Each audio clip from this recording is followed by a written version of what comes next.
other than Absolutely. Katie, of course. Right, team. So I suppose I should make a bit more of a formal start. So for those that don't know, my name is Dean Farquhar, and I am the National Youth Engagement Lead of the Australian Youth Affairs Coalition. And I'd just like to kick off with a little acknowledgement of country. So I'd like to begin by acknowledging the traditional owners and custodians of the land on which we're all meeting today, and pay my respects to elders past and present, as well as to emerging leaders. And I would like to extend that respect to all First Nations people who are on the call today. So we've started off with a little bit of housekeeping for those who are just trickling in, just so that you are aware we are recording today. So if you would like to turn your screen off, please feel free.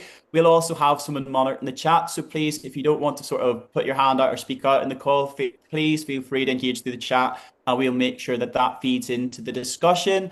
And just so you know, we also have captions enabled, so feel free to activate those if you require. Without further ado, I'd like to introduce Katie Atkinson, as if Katie needs much introduction. Katie has been a long time youth advocate with more than 2 decades experience working along young people to help them affect change in their communities. And Katie has worked at the intersection of a whole host of different policy and practice issues that affect young people. And as a youth worker and advocate, Katie was afforded the opportunity as part of her Churchill fellowship to travel around a whole host of different countries in Europe to try and take some lessons back from what those countries do well around youth engagement to see how we can amplify our work here in Australia. And as Katie's very keen to say, like she didn't come back with the completed recipe or the one model that's going to fix it all. But what she did come back with was a series of recipes and ingredients for thoughts about how we can maybe combine different elements of our work to maximize outcomes for young people. And that's what we're really going to be reflecting about today is what are some of these ingredients that people are using elsewhere? How can we integrate them into what we're doing here? Because although we might have certain things that we can improve on in Australia, we do have certain strengths. And hearing from those other people around the world can only help us move forward with that. So that was quite a long-winded introduction, Katie. I apologize for that. But over to you, Katie. Hello, everyone. Can you hear me okay? Yes, great. I'm going to share a slide and have a very weird head popping in the corner. And then I'm also going to try to figure out how to share present. Now, Dean, just can you tell me, can you see that okay? Yes, and I've gone too far. Classic. Okay, so thank you, everybody. This is our fourth spotlight series on my Churchill. I like to talk about my fail tour, which makes some people uncomfortable, but actually it's kind of fun and an incredible gift to be able to take the time to look at the things that didn't work well. And in the corner there, you'll see there's lots of pictures of me with different hairstyles because, you know, you must always change your hair. But doing things where I was advocating for young people and feeling like we were getting some traction, and then those things just didn't stick. They didn't stick for very long, or it wasn't heard, or young people weren't given a platform, or they were locked out of the room. And I felt like I was just really frustrated with my inability to change what was going on for young people, and really see decision makers listen really well to young people. So I, and a whim, put in a Churchill Fellowship proposal and just said, look, I want to figure out what I don't understand and learn from people who are doing it well. So I called it my fail tour. And as Dean said, I really thought that I was going to get a cake. I was going to come back with this perfect model of youth participation where young people are involved in decision making and it's really genuine and everyone's empowered and it's just perfect, and I could come back with this perfect recipe for our Australian services and all of my young people and friends and say, hey, look, this is what they do overseas, let's all do that same thing. But what I found is that actually there is no perfect model, although my guests today are pretty freaking close, I would say, to perfection. And you'll hear more about that. But I was curious, and maybe just taking a moment to just get started in the chat. I'd love to hear from you what it is when you think about your last project that you did. What were some of the things that you were trying to achieve through that project? So what were the outcomes that you were trying to achieve? So I'd love to see those in the chat, and then I will pay attention to what's in the chat. Great.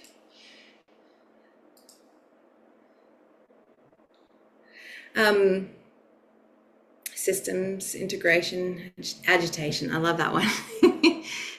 I think for me, what I realized is I get so excited by the opportunity to work with young people and whatever's in front of me, and there's that passion and energy. And, you know, when I think about some of the things I've done in the past, I have tried to do systems change and advocacy, often two core ones when working with young people for me, but often it's like job creation, like what would this look like on their resume? And sometimes it's fun, every now and then it's pizza.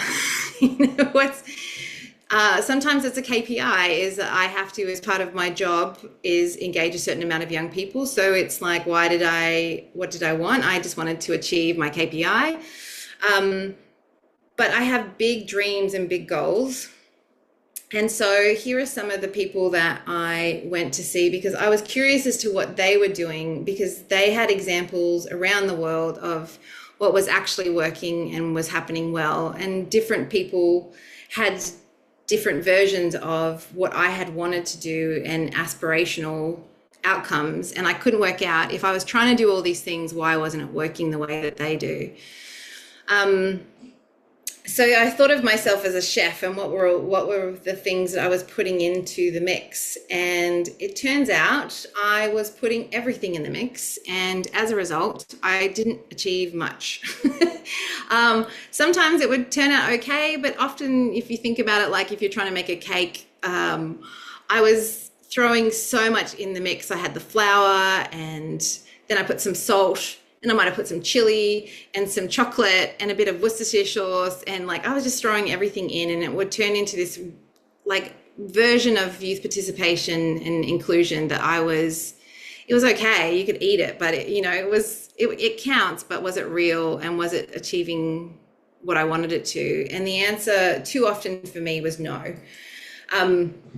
So what I found when I was traveling overseas and talking to wonderful people is that where you start matters. And we'll hear a little bit more from about the Council of Europe and some of the engagement that happens in Europe with Dan and People Change and Dialogue. But where you start matters. And I think that was a really important conversation for me to have. And I happened at the Council of Europe with actually Gordana that you're going to hear from. She really was a catalyst for me shifting the way that I thought about how I was trying to include young people in decision making.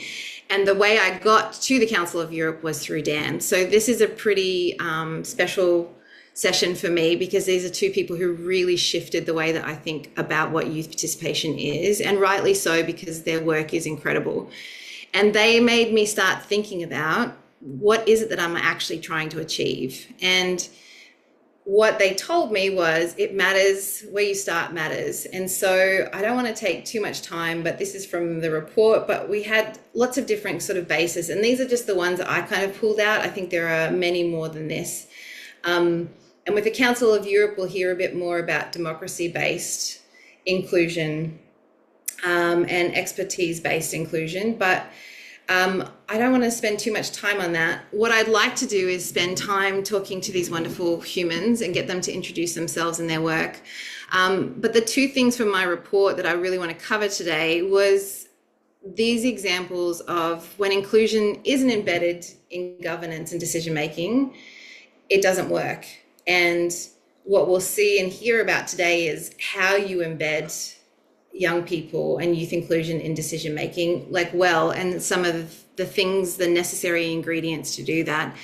And the second part that is sort of a side part that comes out of it is what genuine power sharing can look like. And the Council for Europe, Council on Youth, is a really interesting model for me. I was really, having done this for about 20 years, I was really shocked to see it in action and to hear how it worked from young people and the ministers and the politicians involved. It was fascinating. And we don't really have anything quite the same in Australia. And it did open my mind to different ways that we can do it. But I'll stop sharing because I actually would rather look at your faces. But what I'd really love to do is introduce you to some of the people who really made me think differently.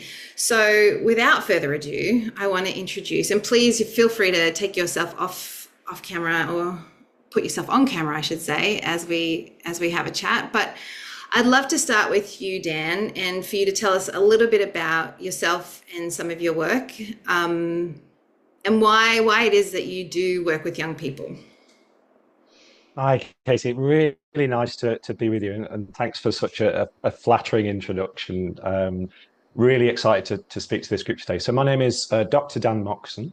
I'm from an organisation called People, Dialogue and Change, and we specialise in supporting institutions and other organisations in developing their approach to youth participation. So we're really interested in how you build large-scale structures, systems and processes to enable young people to influence policymaking. So I was a youth worker originally, running local youth forums, local youth councils, youth parliaments, those sorts of things. And at a certain point in my career, I became really interested in sort of going, okay, broadly speaking, we know how to work with young people. The youth sector generally knows how to bring a group of young people together and find out what they think. But what we're not very good at is working with policymakers. We're actually terrible at thinking about how do we influence policy? How do we create useful policy inputs? How do we shift the policy agenda? And all the time I was hearing from the young people I was working with, this is why we're here. We want to create this sorts of change. So this is one of the areas I focus on, and I get to work on some really interesting projects. We're a small organization, but we work across Europe with lots of different institutions. So we work on things like the EU Youth Dialogue process, which is a process that engages about 50,000 young people, works in all of the countries of the European Union and beyond to influence the presidency of the Council of the European Union. Slightly different to the Council of Europe, for those of you paying close attention.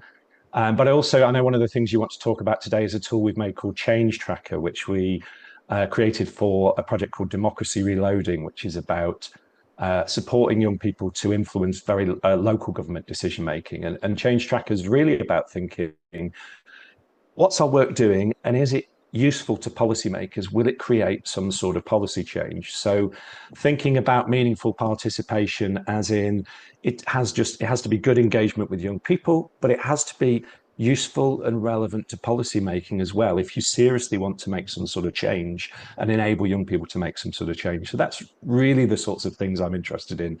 And we use lots of different tools and methods and models, things like youth-led evaluation, participatory research, or even the really boring tools like surveys and consultation. Sometimes they still all have a place in large scale systems. So I'm really excited to share some of those with you today. Thank you. Thanks, Dan. So there's so many questions I have for you, Gordana, but maybe if you could just introduce how you got into your role and what the Council on Youth is within the Council of Europe. It's a whole thing that we don't necessarily have something similar here in Australia. So it'd be great to hear sort of the context that you work in. Thank you, Katie, and thank you for this very nice introduction and invitation. I just want to say I am not a native speaker. I'm a little bit intimidated because all of you are native speakers, but I will do my best. So apologies in advance if I say something that is not completely clear. So I work for the Council of Europe, which I just say a few words about the institution as such, is the oldest European institution established after the Second World War. And it was really about this objective of not having war again. So it's based on these principles of defending human rights, promoting democracy and rule of law. So this is the foundation. And initially it was about cultural cooperation, and then it has evolved over the years, and it's a standard setting organizations. We have 46 countries in Europe. Almost all European states are members, not everyone, but almost all. So we cover over 700 million people, and we are supposed to be this defender of human rights. And the institution has been, as such, spearheading youth participation for a long time, in the sense that already in the 1960s, there was a discussion in context of the student riots, etc., we need to do something with young people. We need to find a way of communicating and having a dialogue with these angry young people.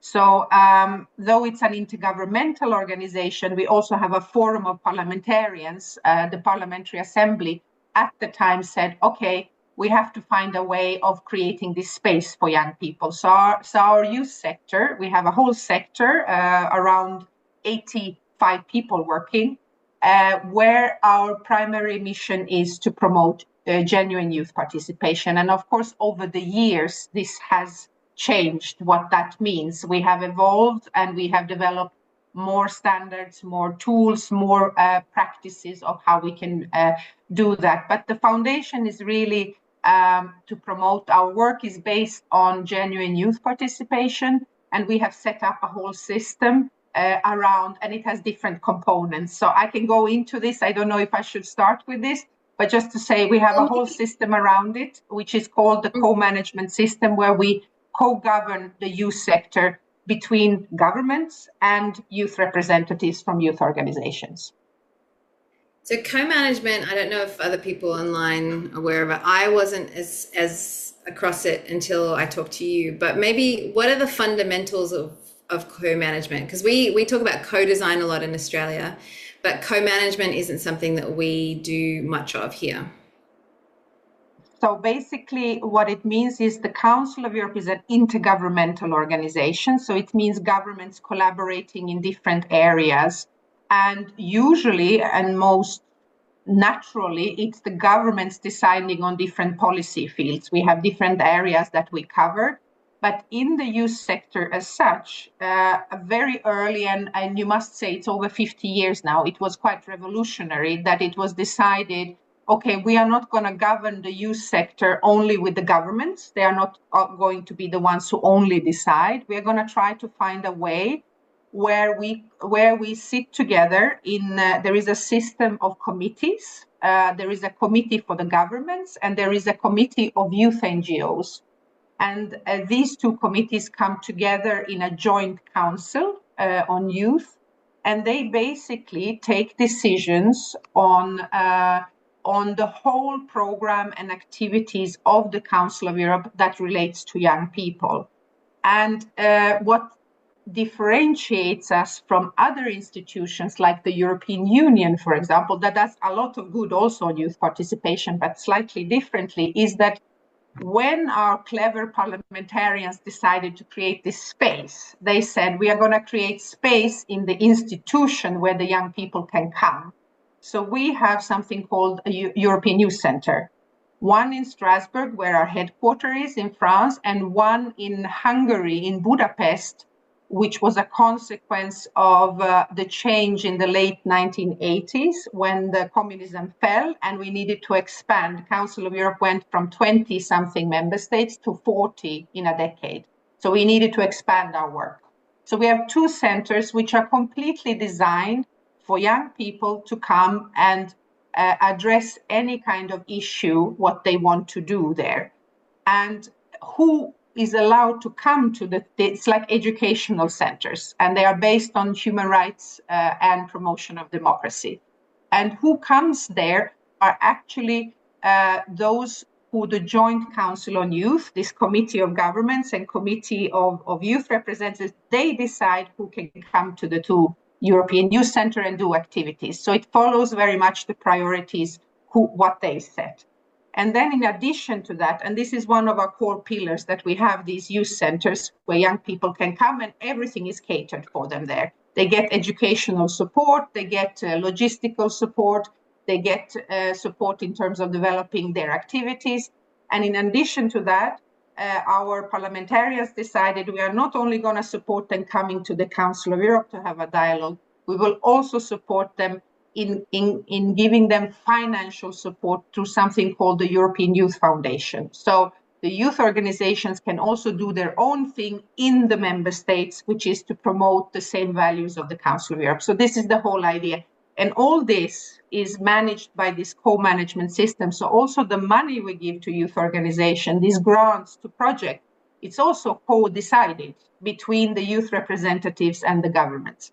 So basically everything is designed together with the young people. So I stop there.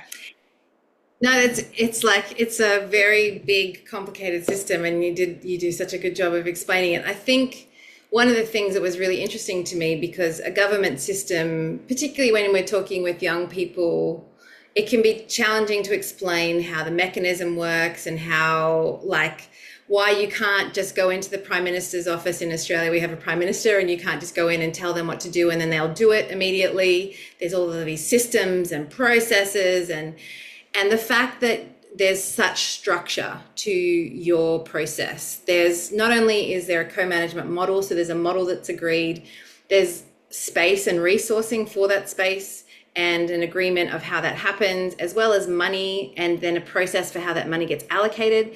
So what really blew my mind about what you were saying is just how much structure was needed to be successful within such a complicated intergovernmental system, and how much work it took behind the scenes from you and your team to create and keep that mechanism going. And I suppose maybe, Dan, if I can go to you, talk to you, is that those systems and processes, like, how do you work within that well? Like, what do you see that actually works well?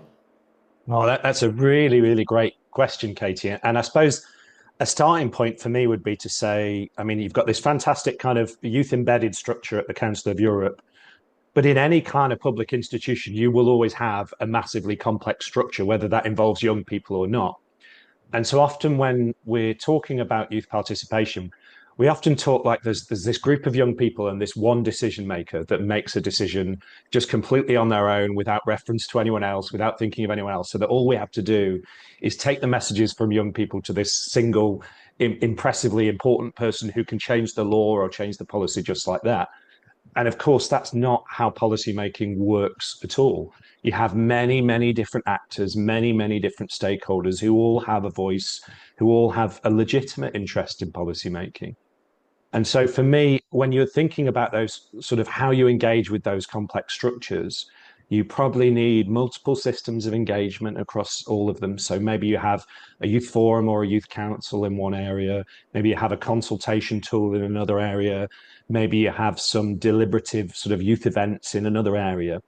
And what you're thinking about really is how all of those things come together to shape the policy agenda and to influence what not just one decision maker is thinking, but the entire body of decision makers and policy makers are thinking within an institution and within all the stakeholders, those institutions. So the first stage for me is really stepping away from that idea that what you're doing in participation is just working with this one single person who makes decisions and this one single group of young people, and to recognize that democracy is much, much more complex than that. And then a second thing, oh, sorry, Karen. No, I was just like, a second thing is also then to think about, is the sort of things that are coming out of our youth participation activities, the sort of messages, if you just forget about the fact that they're youth participation, forget about all this wonderful work you've done with young people and look at them critically, is it any use for policymaking? And I'll give you a really easy example of what I mean to understand that.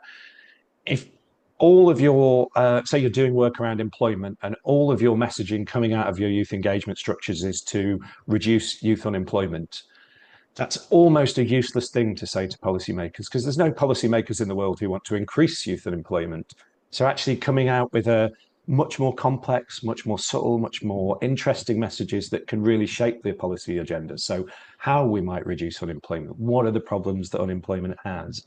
So it's really taking a real critical look at the work you're doing with young people and thinking, is what we're saying realistically able to influence the policy agenda? Are we talking to the right people? Are we talking about the right things? And this is the kind of level that I'm interested in us thinking about, really. And there's, I see some people nodding. It's the translation of, you know, I was talking about bureaucrats and the pivotal nature and important ingredients of a really good bureaucrat within a big system is to be able to make it work. And Gordana, that comes from you. And I spoke at the UN in New York last week about it. I was shocked at how skilled and how much work it took behind the scenes from a bureaucratic sort of space. But it's not a word that would sell. You would never put that on a poster for like young people, like, come and hang out with some bureaucrats. Like, it's not a sexy word. I don't know, in English anyway. It's not something that people think is interesting. And I think even the word policy sometimes can be really complicated to explain why it's important, what it means. You very rarely see a project with young people or an engagement process with young people like influence policy, because it just doesn't, those words don't translate to something interesting. But create change is something that we talk about all the time. And so I'm curious, maybe for both of you, is how do you make it relevant? Because you really want young people to engage, but if we're using words that are irrelevant to them, how do we get them to engage? And your systems and the systems that you've worked in are very big, and they move slowly in decision making, and they can seem boring for change making energy. I suppose if things move slowly, how do you keep young people engaged, or how do you get them engaged? Maybe from the Council on Youth, like, how do you even get people to want to be part of it? That's for you, Gordana. Okay, thank you. Yes, there are so many thoughts also when you talk, Katie. Thank you. We are also in this because we're very passionate, and there, as Dan said, there is no given, solution, one model. But maybe to say that, of course, in the system of the Council of Europe, we work with this youth representation. So we have 30 representatives in this youth committee, this NGO committee, Advisory Council on Youth. And 20 of them are in these structures of regular youth organizations, traditional. 10 are not. 10 are young people. We make a call where we ask, do you want to participate and be on a mandate of 2 years in the Advisory Council? And that's a way, because Council of Europe has always been aware, we have this representation system. We work with multipliers. The whole idea is that the work we are doing should multiply down the line in the member states. So 10 representatives are not from the traditional regular movements, youth movements. They are from other very local, regional, can be different things. And that way we are always trying to keep ahead on new, emerging groups that are coming out. And throughout these 50 years, Council of Europe has also established many new youth organizations, because we did we knew we could not go through the representation of youth organizations. So I think this is important, that you need to work with the system that is in place, because youth organizations are well organized in a platform called the European Youth Forum. They gather the biggest organizations and national youth councils, like the Scouts also, like the rural youth movement, national minorities, etc. But we always try to see how do we reach the new groups. And when we do our activities in the European Youth Centers, we do training courses, we do study sessions which are on different subjects. We get informed by the young people what is bothering them, what are the issues at stake. They give us guidance in what is the next step for the Council of Europe to address. So several issues, phenomena in our societies related to democracy, related to human rights, has emerged from these young people. We have had several very successful campaigns over the 50 years that became regular work of the Council of Europe. We had a no hate speech movement some years back. Maybe you have seen it. Sometimes it's a heart that says no hate, a red heart. It was the young people who came up with this some 10, 12 years ago. And this is now an integrated part of our anti-discrimination work. When I was young and an activist myself, when I got in contact with Council of Europe in the 1990s, there was something called the All Different, All Equal campaign against racism, because I grew up as a minority youth in Sweden. So that engaged me. So we have different ways of approaching young people that are not necessarily through the system of representation, but we have to do other avenues where young people can directly connect with us. And we know through our work, when we bring them together, it can be life-changing and very empowering where they go back home and they actually set up a youth organization. They do some activities, etc. And often they come back later as experts to the Council of Europe in certain fields. So we are investing in our own work in a way and in the future of our society. I talked to one of the young people who was part of the co-management, well, part of the Council on Youth, and I was very confronted. He called me out, actually. It was really good. He was like, what kind of youth participation are you doing? And I was like, I don't know, not good enough, obviously. But he was very clear about what his role was. He was like, I am here for democratic responsibilities. I have to vote. I've been trained very well in my job. I'm very clear that it's not about my opinion. It's not my expertise as an individual. I'm here to represent. So he was very aware, and the young people who I spoke to were so aware of their role within the system, and they were trained within that. They were supported within that, and they knew how the structure worked. And for me, as a youth worker, I was thinking about myself and how rarely do I put enough time and energy into training and boundaries. Like, this is what you can do and can't do. I hate telling young people they can't do something, so I don't. But sometimes in the systems change, with big systems like this, you have to talk about the limitations. This is not going to change quickly. The Prime Minister of Australia might not care about what we're talking about. It's really hard. It was really challenging for me to think about actually the boundaries that young person talked about, that your program delivered, and the training and the very clear objectives really empowered him to feel part of the inclusion, like really part of the decision-making process. And he and all of the young people all spoke in a similar way, which was, I don't know about the rest of you online, but I had never thought about how important training is about the limitations of the role before I came across that. I've always talked about the possibilities, but never limitations in that way, because I didn't want to turn people off. But actually, it did the opposite in their version. It really empowered the young people to really take hold of what they felt like their power was, and they felt super powerful, which is exactly what I've always wanted. And yet what you did that through limitation and boundaries. Dan, to that point, I feel like you work in systems that are very hard to explain. Like, how does that work with the work that you do? Oh, I mean, that's a really good question and a really difficult one. So I think you have to walk a fine balance between kind of selling people the dream of change and talking to them about the realism of democracy, right? So, again, it would be a terrible democratic system if 100 people could turn up to a conference or a meeting and change a law overnight. That's just an unstable government. It's terrible. The world should never work like that. But you at the same time have to let people know that there is a possibility of influencing and shaping things, that there is a chance to make change, and you have to show changes that have been made in the past by similar projects, by the young people who are perhaps in the project before them, that happens.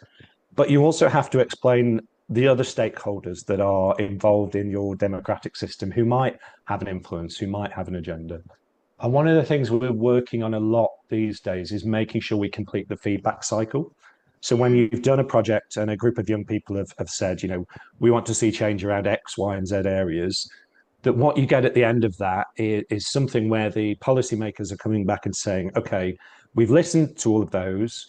We can't do Y and Z because actually there are these other interests, there are these limitations, there are these things that legitimately prevent those from happening. We're going to take action around X. It might be a slightly different version around X, and this is why.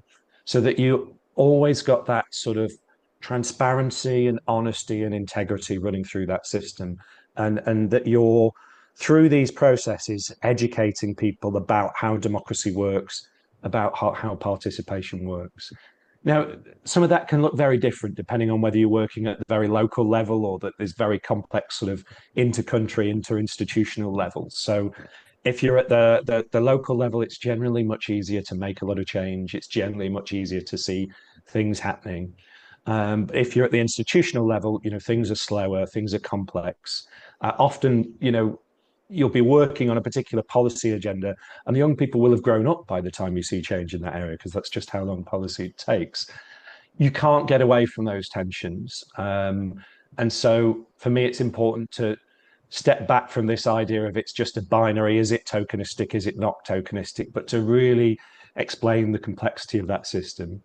But all the way through the process and all the way through the different levels where you're engaging young people, that you've got this really high quality support in there. Youth work is a great starting point for that.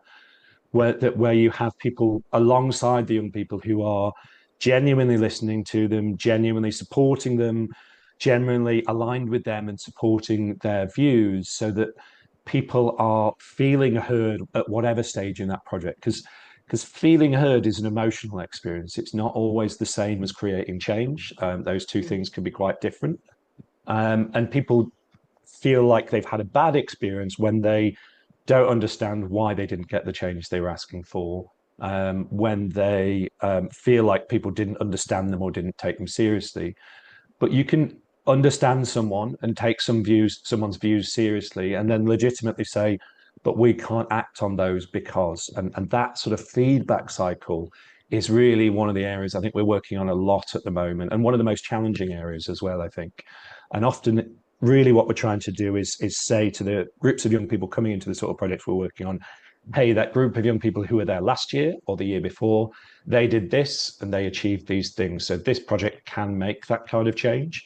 We can't guarantee that you will, because it depends on what you're asking for or what you want to see and what the other competing factors are. Oh, so many questions on that one, but it's, have you seen an example of good or bad where, where change has happened because of young people? Because I think sometimes at that big, slow level, it's gone so far and it's become part of the machinacia of the system that it just becomes a thing that we talk about, or that just becomes part of policy, and we don't give credit to, hey, that was actually a young person in, like, that was part of a process. It's hard to map sometimes when it takes a while. So is there ways of kind of tracking when change happens, and how do you do that well? Oh, that's really, really difficult. So You're supposed to give me a good, I want simple answers. Yeah, I mean, this would be the holy grail, right? That you can say, this group of young people said this on September the 16th last year, and it led directly to this policy change here. Sometimes that does happen, and sometimes you see that. But the reality is, more what happens is this group of young people said this sort of thing, another group of policymakers were sort of agreeing, another group of young people were saying this thing, and together that shapes the whole direction of policy and shapes the decisions that are made. So it's for me, that sort of real straightforward causality is very, very difficult to see all of the time, because that isn't how policy making happens. You definitely do see examples of it. I mean, I've worked with young people in the UK who've changed how the school nursing service works. One of the big successes we've had in Europe lately is the introduction of youth tests in the European Union, and to thinking they're starting to come through as a way of a kind of check on all types of policy that are made to see whether they respect the rights of young people. Gordana, I think, will be able to give you many, many examples of direct change that's happened through the co-management structure, because it's much easier to see when you have those really rigid structures. But I guess one of the things we try and track when we're evaluating projects is to look at, did this project have a possibility of change? And this is where our sort of change tracker tool comes in. So we look at, was the project talking to the right decision makers, people who actually had power over the things they were talking about? Was it engaging with them regularly enough? Did it give them useful and usable intelligence that would help shape policy? And often we look at, wherever we can, does it shift the attitudes of policymakers? Because what you see, having been in this field for a long time, is you'll maybe work with a civil servant or a policymaker who's sort of 30 years down their career is talking about something that someone said to them 20 years ago and how that really shifted everything they've done in their career. But we do try and find those quick wins, so we can give that sort of, you asked for this and we did this sort of scenario, and we highlight those through, or we encourage the institutions we're working with to highlight those as much as possible. But it is, for me, often just a little bit too simplistic to work along that lines of, did you get this very specific recommendation you're asking for? And to really think more broadly of, did the whole system of youth participation shape the general direction of policy, shape the sort of things that we're working on as a whole? It's much harder to explain. It's much less sexy, but it is the reality of policy making, unfortunately. Yeah, before I continue, I just, for those of you who are joining us, if you have questions that you would like to ask, I have maybe two more questions for our wonderful guests, but then I'd love to open it up for questions if people have it. So please feel free to either put it in the chat if you want me to ask it, or you're welcome to unmute in a couple of minutes when we get back to that. But oh, I just have so many questions. I literally my two favorite, like two of my favorite people, because the work that you do was something that I had never thought about in the way that you had.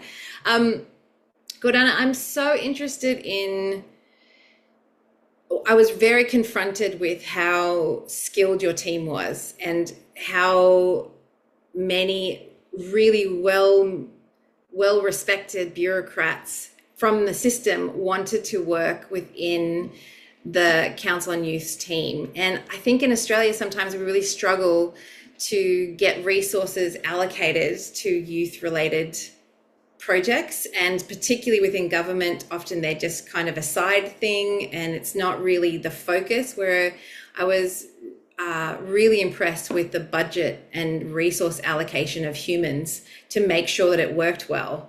And I'm wondering how you did that. Like, how do we do that?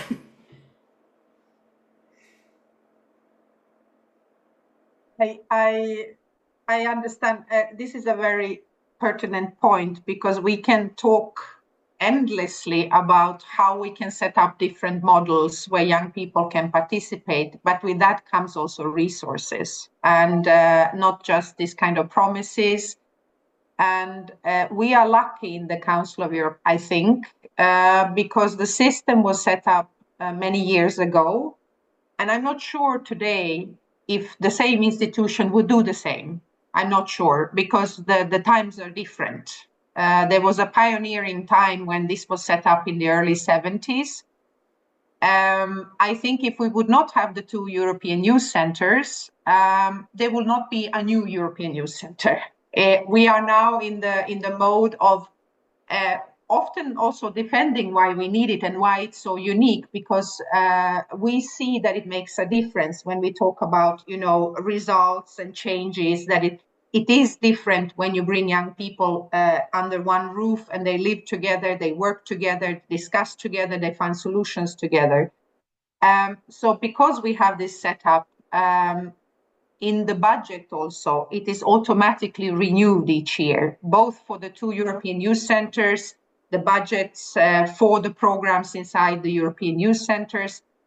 We almost have 5 million euros for the European Youth Foundation to support youth civil society. So there is the system also in the budget, and that's important. Over time, we have been in a situation where this has been questioned. And we were talking about how should we set up youth participation. And I want to just agree that what Dan said, the transparency, the honesty, all that is really important. We have to be honest with the young people when we work with them and see what they need in order to be able to participate in best possible way, in the most genuine way.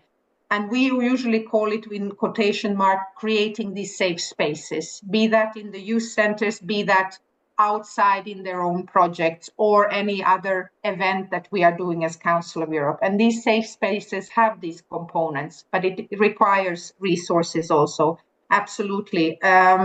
So at the moment, we are in the system where it is budgeted, so we are safe, but we are often questioned if we need what we need, and we have to prove always that this is relevant and important.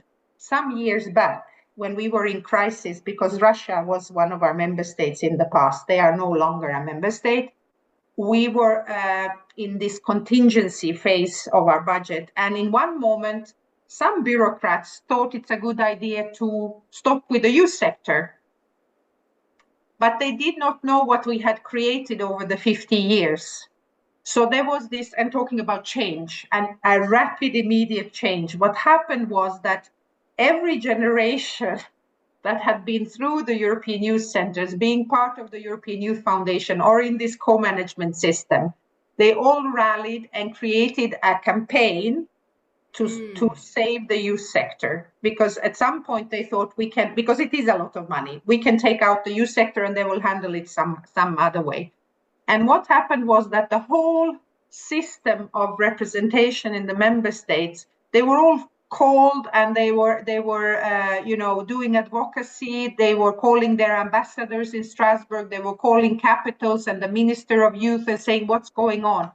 So the member states had to withdraw and say, listen, this is not a good idea. We leave the youth sector alone. And we came out much stronger, much stronger, because the sector was put in question. We proved how strong it is because of all these generations that went through our work. We came out on the other side, and actually what has happened, as we are in a situation in Europe where we discuss a lot the decline of democratic societies. We have a problem in Europe now. Young people have become more and more important in that discussion.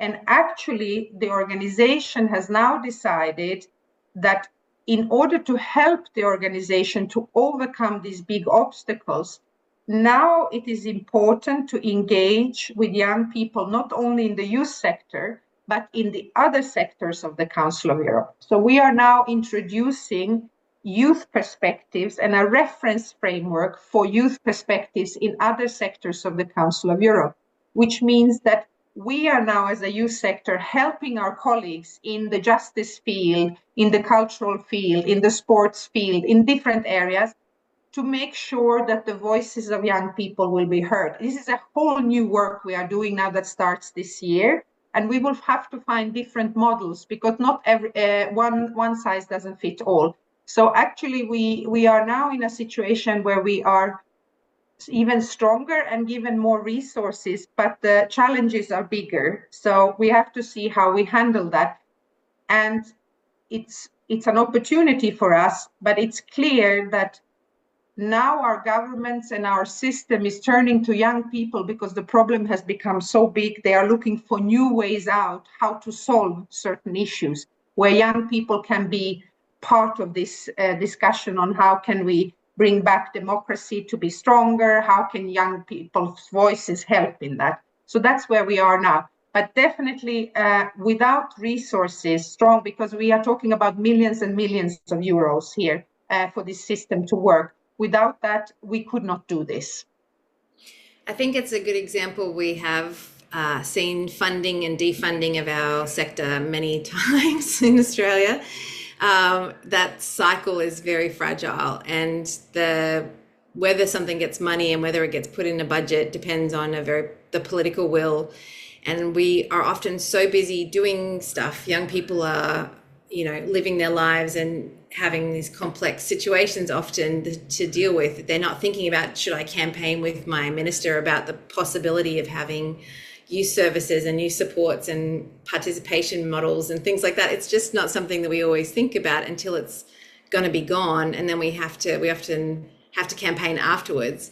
So I think that measuring what we do, Dan, with your work and the evaluations, and just how do we keep it front and center of like, why is it important to involve young people? Why is their opinion important? Because obviously in the Council of Europe, it was a democratic stress that created the opportunity, and then they put money into it. But having a budgetary line that just rolls over, sometimes we get comfortable and we forget it's not going to roll over every time. And I think obviously the Australian Youth Affairs Coalition has had very many iterations of having to fight for budget lines that all of a sudden disappear in a second. And I think there's probably many people online who have similar experiences where they had funding and then it was just gone within a decision-making day. Hence why even more important for young people to be part of those decisions, so that people who are trying to decide what to do with the public funds can realize the value of things that they might not understand fully.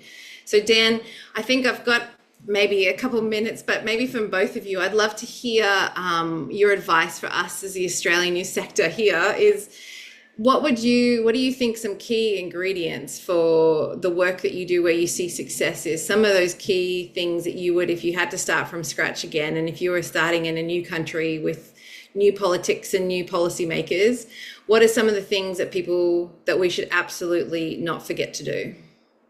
Okay, so foundation is a human rights-based framework. I'm not going to talk about that because I'm sure Gordana will.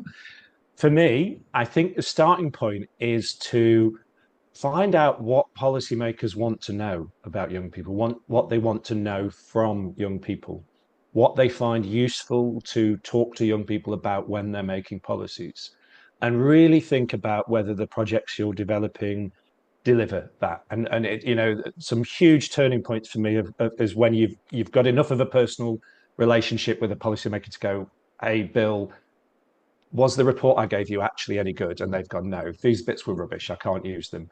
And really to look critically at, are the things that we're generating as messages coming from our participatory work, are they useful for policymaking? Are they useful for policymakers? Because if you're showing that utility, showing that value, generally policymakers want to make good policy, and they recognize, in my experience, the value of listening to all sorts of groups of citizens when doing that.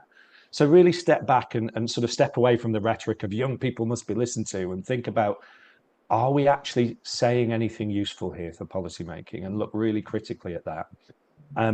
Because if you reach that point of policymakers feeling like, I absolutely need this youth consultation, I absolutely need this structure because it really helps us make better policy, is often what shifts and opens doors.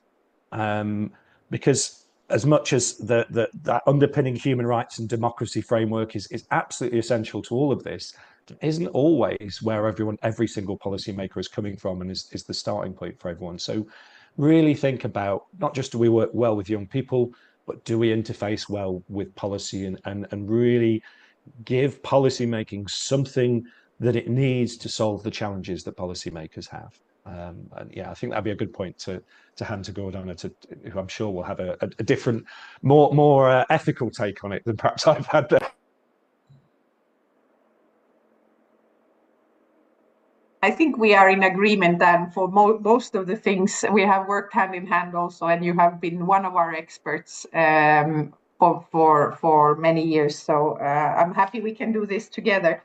So I think if there are any sort of recommendations to give to you, I think you should think about, and I think that's what makes our system successful, that it's meaningful, this participation is meaningful and it's regular, and it's continuous. It's not a one-off thing. I think this is important, that it's just not one consultation here or there. This is really important. And to have this enabling environment, and we have tried to create in our system an enabling environment, and that means also facilitation, education, non-formal methods, who sets the agenda, who decides what is going to be discussed and how, that you create that environment. And then, of course, providing training for these policymakers or bureaucrats, we call them different things. They need to familiarize themselves, because I agree with Dan, most of them want to do a good job, but sometimes they are dealing with 15 different issues, and youth issues is just one more thing that is added on their agenda. They simply don't have the time to get into it, and it doesn't come automatically how to think about young people and so on. But also preparing and training the young representatives or the young people so that they can be a conversation. In the Council of Europe, we have something called the 50-50 training courses, which are on youth participations, where we bring half of the participants are youth, half of the participants are civil servants, and then we work with different concepts and ideas. What does it mean what does it mean youth participation? So all these things come together in a sort of, I don't know, recipe. You were talking, Katie, earlier on what do you put in your cake. I think that is very important. And of course, the legislative framework of in the country, what does the country say about youth participation? That there is some kind of support at national level that enables those civil servants or bureaucrats to work with the young people. I think these are important things to keep in mind. We keep talking about these safe spaces, and these safe spaces can have different components, but it's your task somehow to figure it out with the young people, I would say, because we always try to think who sets the agenda and how do we set the agenda, because often young people are invited to have a say, but they have not necessarily been part of the conversation before and after. So we have to see where we start the conversation with young people. And then, of course, being a human rights organization, sometimes I also get a little bit tired when we have to justify why we work with young people. It is also a democratic right to participate. It is important for our society that one group of young people participate. We are trying also to promote this, not to always justify why should young, they should be part of the conversation like any other citizen in our societies. It's a democratic right. So I leave it with that. And if we don't have any more time, I'm also happy to have other conversations later on with the participants or you, Katie, on another occasion. If you're happy for us to share your email, maybe we could do that. But does anybody who's online want to ask a specific question of our two wonderful guests who are talking to us at 7 o'clock in the morning, their time? Any questions on what was talked about today? Dean. Yeah, thanks very much, guys. That was great. Really, really interesting. And at AYAC, we actually will hopefully have a report coming out in a couple of weeks around rights-based youth engagement, exploring practitioners' perspectives and young people's perspectives. And it was actually very reassuring because some of the things you guys were saying, particularly around tokenism, about not almost being too scared of tokenism, but seeing it as a process and embedding it through evidence and feedback loops and demonstrating commitment. I think that's an awful lot about what we were seeing, what we were experiencing in Australia. And I thought it was very reassuring to hear that from you guys. The one thing that I wanted to sort of speak about or ask about, and it's more of a sort of general reflection on our own sort of practice, is that we always try to be evidence-based and give nuanced advocacy. And there is a tendency within the youth sector, and hopefully nobody thinks I'm pointing any fingers, to maybe go down that much more polemical route. And I think, but even, and I most certainly do see the value in that more nuanced, evidence-based, trying to find something within it that's a little bit different. So I think it's the best way to go. But I do think at a personal level, because we all have our values, we all have our ethics, there are times when you wonder, am I pulling punches, or am I not stating the cases clearly, or is there a little bit of transformism here, or am I being co-opted a little bit? And I just wonder, how do you guys sort of navigate that pressure between maybe trying to have that advocacy and that independence of voice, while also trying to be quite nuanced and sophisticated, while also trying not to be sort of co-opted or seen to be co-opted or at the same time? Hopefully that makes sense. I don't know if it did make sense. I did my best. Lots of big words, but you have a doctor in front of you. You got a stream of consciousness. Yeah. I love it. That's Dan, a really great question. Yeah. So I think for me, there was a conscious choice for me in my career where I decided that, maybe I realized, or I decided that I was part of the system, and that my job was in that system and to work collaboratively with that system. And that means sometimes not being too challenging, not being too outspoken. It's about building slow, steady relationships. Like, to give you an example of that, I would never publicly here denounce what the Council of Europe is doing. I think it's brilliant anyway. But Gordana and I have a relationship, and it's built on a relationship of trust there. So it involves making those sort of compromises. But I don't see that as a compromise, because there are other people in the system who are other people outside of the system who do that advocacy role, who do that much more challenging thing. And I think at some point you have to understand where you are as a professional in that system and commit to one of those two approaches. And so if you're kind of inside the system, you build those collaborative, slow relationships, and it gives you that steadier access to decision making and policy making. If you want to take the pathway outside of the system, that means that no agenda is off topic. You can run whatever campaign you want and those sorts of things. So I don't see either of those things as a compromise. Both of those need to exist in a healthy system. But I think certainly as a professional, for me, there was a point where I realized I'm in one camp and not the other. So I don't do any personal campaigning work at all or anything like that. I'm not high profile politically because my role is sort of as an advisor, as an expert in these situations. And that's what comes with that. But I'm really glad that there are other people that I work with and know who will do that sort of work, and I'll support them when they need to. So it's sort of making that choice based on the understanding of where you are in that system and how you want to take your own approach. And that's a professional decision for me that I think you make at certain points in a career. Thanks, Dan. Just aware of the time, is there anyone else having any questions before we move into our last part? No questions.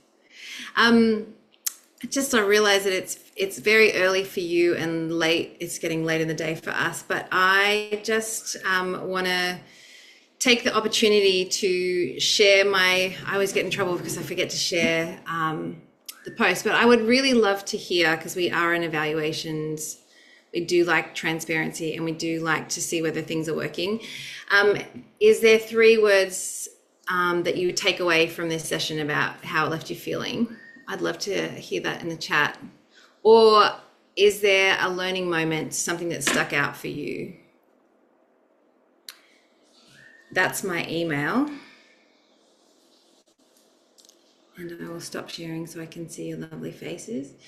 I'm so grateful that this has been an opportunity to hear from people who really inspired me. The youth sector, young people in Australia continue to do that on a daily basis. And I feel like these conversations and the learning that happens here are what pushes us forward. That conversation around tokenism and what tokenism looks like, I think, to your last point, Dan, really it's only tokenistic if you're judging yourself by a thing that makes it tokenistic. And if you know exactly who you are and you tell young people what their role is, then it's not tokenistic because you're being honest and transparent. And I think sometimes we forget that we're judging by a whole bunch of different rules for different things. And so that transparency that I think both of you talked about in your work about training young people, training the politicians, training the policymakers, having open conversations, that is where you challenge tokenism, is because you are transparent. And I think that's definitely a learning I got from both of you, is that transparency really is a key ingredient for removing tokenism from bad projects that I've done. And it really has made a huge difference, is just that transparency for me. So it's definitely a takeaway, and I'm thankful for all of you for engaging us today. Please sign up for AYAC's subscriptions and letters and membership. They're very important to us in Australia to have a peak body, and I'm just so grateful for all of you joining us today. And please stay in touch. So thank you for coming, and have a really great night. See you later, guys. All the best. See you later. Thank you.